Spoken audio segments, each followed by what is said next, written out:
Saan na si Gretchen Barreto pupulutin nito? Nasa taas ka na, nandito ka, hinila ka ng partner mo, maging atol ka pa at lumiko. O, ngayon saan ka na, Gretchen Barreto? Gretchen Barreto, patay kang babae ka. Hay nako, mga kababayan. Unexpected talaga, 'di ba? Ngayong nangyayari at ito nga na dinadawit si Miss Gretchen Barreto sa pagkawala ng mga sabongero kasi dinadawit siya ng suspect at witness na ngayon na si Dondon Totoy Patindugan. Akalain mo mga kababayan, isang Gretchen Barreto na isang class na artista na naging kabit at partner ni Kuwangko, ang tingin sa mga tao sa kanya, ang class-class, elegant, kahit mistress siya, pero siniseryoso siya ni Kuwangko, di ba? Yes! Pero ni Tony Boy Kuwangko, si Tony Boy Kuwangko naman, isang sosyal at tahimik. Tapos yung negosyo ni Tony Boy Kuwangko, puros naman legal. As we know, legal naman lahat, diba? At tapos, maganda rin ang image ni Tony Boy Kuwangko. Kaya, yung image ni Gretchen sa pagka-sexy, naging okay kasi yung partner nga niya na si Tony Boy Kuwangko, mabait, tapos good image, maganda yung negosyo. Hey, iwan ko ba kay Gretchen? At pumatol siya dito kay Atong Ang. Gretchen, sabi daw ni Atong Ang, wala naman daw silang relationship kasi sisterette lang daw sila. Or hindi sisterette, feeling sister lang daw niya si Gretchen. Ano sa tingin nyo mga kabayan? Sister ba yung nag-holding hands at saka pumapatong dito sa shoulder, dito sa chest, di ba? Doon sa eroplano, nakasama sila. So, saan ba nagsimula rin yung relationship ni Atong Ang at saka ni Gretchen? Actually, mga kababayan, si Atong Ang at saka si Gretchen ay partner dyan sa sabong business nila or sabong business. Kasi itong si Tony Boy Kuwangko, friendship ni Atong Ang. Tapos, ito naman si Tony Boy Kuwangko, hindi naman siya ganyan, yung business niya hindi naman sa mga gambling, di ba? We all know, Tony Boy Kuwangko, siguro yung mga San Miguel, di ba? Meron ba siyang share sa San Miguel? At mga legal businesses talaga kay Tony Boy, may class. Si, Gretchen, gusto niya nung mga ganyan na negosyo. Talagang makikita mo talaga na kahit bihisan mo ng magaganda at gawin mong milyonaryo ang isang tao, kung ano yung pagkatao ng partner mo, at ayaw niyang mag-change, talagang pupunta talaga sa gusto niya. By the way, mga kaibigan, sino ba si Atong Ang? Si Atong Ang po ay isang Filipino-Chinese at siya ay lumaki sa Mandaluyong.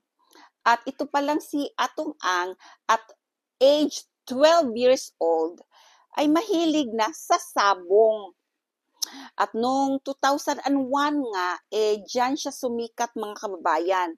Kasi itong si Atong Ang, friendship at saka closeness pala niya si Erap Estrada, 'di ba? 'Di ba na-impeach si Erap Estrada noong 2001. Doon yung name ni Atong Ang naging controversial kasi nadawit rin siya. At during the trials nga, kasi malakas na yung evidence rin sa kanya para hindi siya madawit kasi marami na rin siyang kaso like tax evasion, mga ganyan. Lumipad siya patungong US. At noong 2006 nga, nag-plead siya sa government. Sino ba ang presidente noong 2006? Kaya nakabalik siya ng Pilipinas, nagbayad siya ng 25 million pesos para sa tax niya sa tobacco business niya. Ewan ko kung ano yung tobacco business na yan. Basta nagbayad siya ng 25 million. Kaya doon, napatawad siya at free siya. Hindi siya nakulong. Diyan nagsimula ang empire niya, mga kababayan. Gamecocks across breeding farms, thousands of breeding farms. Akalain mo, at dyan nga nagsimula si Dondon, Totoy Patindugan. Siya yung head ng security ni Atong Ang sa mga farms niya, Gamecocks farms niya, thousands of farms. Lumaki na, lumago na, dyan na nagsimula yung isabong niya after a few years. At tapos, siya yung isa sa mga co-founder ng Lucky 8 Star Quest, one of Pagcor licensed isabong platforms. So, license siya sa Pagcor.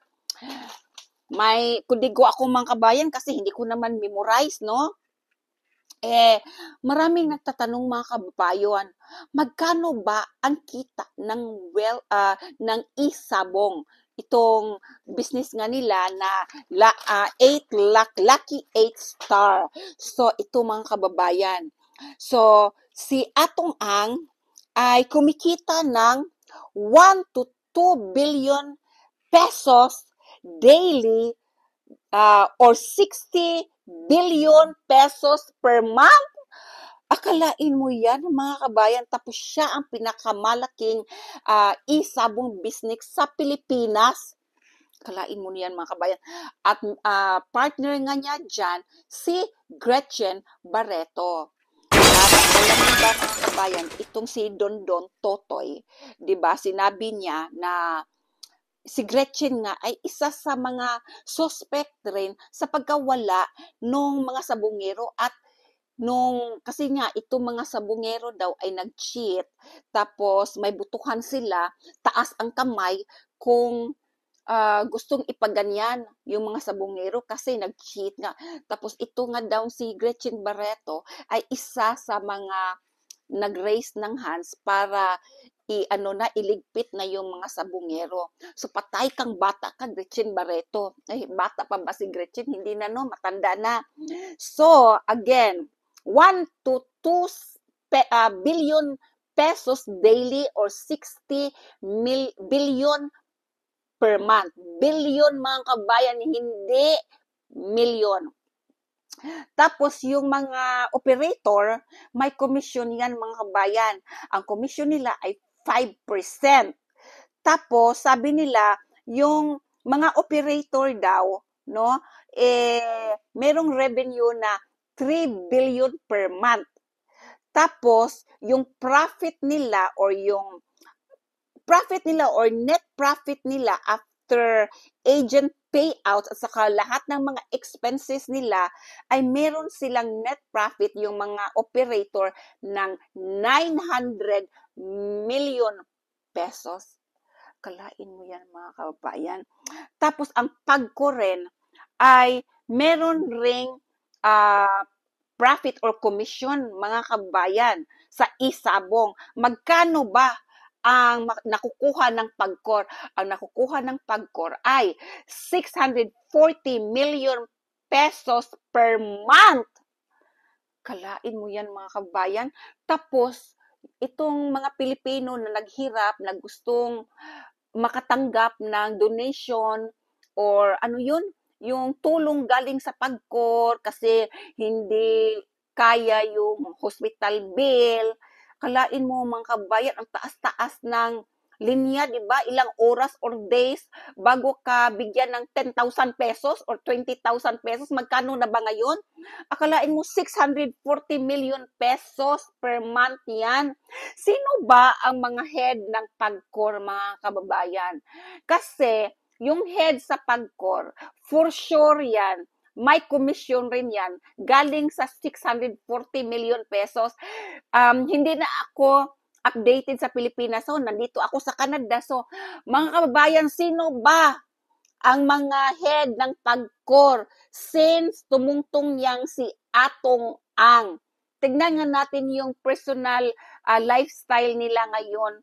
Kasi for sure, sa 640 million pesos, kahit 10% ito, 64 million ito, for sure 64 million or 5%, 32 million, nandun sa head ng PAGCOR at another percent sa presidente. For sure yan, or let's say hindi corrupt ang president sa ibang mga politiko sa Pilipinas. So yan mga kababayan, ngayon paano na ito si Gretchen Barreto? Akalain mo, Gretchen, ang ganda-ganda na sana ng pangalan mo, kuwang ko, isang kuwang ko, hindi lang mayaman, pero yung business, illegal naman, tapos, sosyal yung dating, di ba? Ewan ko anong nangyari dito kay Gretchen at lumiko talaga at pumatol kay Atong Ang. Ewan ko nasaan na ba ngayon si Tony Boy? Hiwalay na ba sila or ano, hinayaan na lang ni Tony Boy?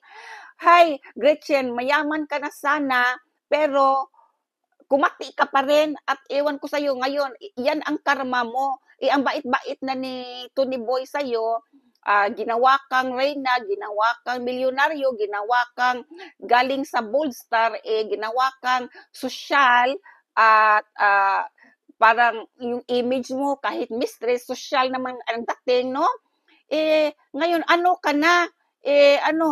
Sabong queen. Hala.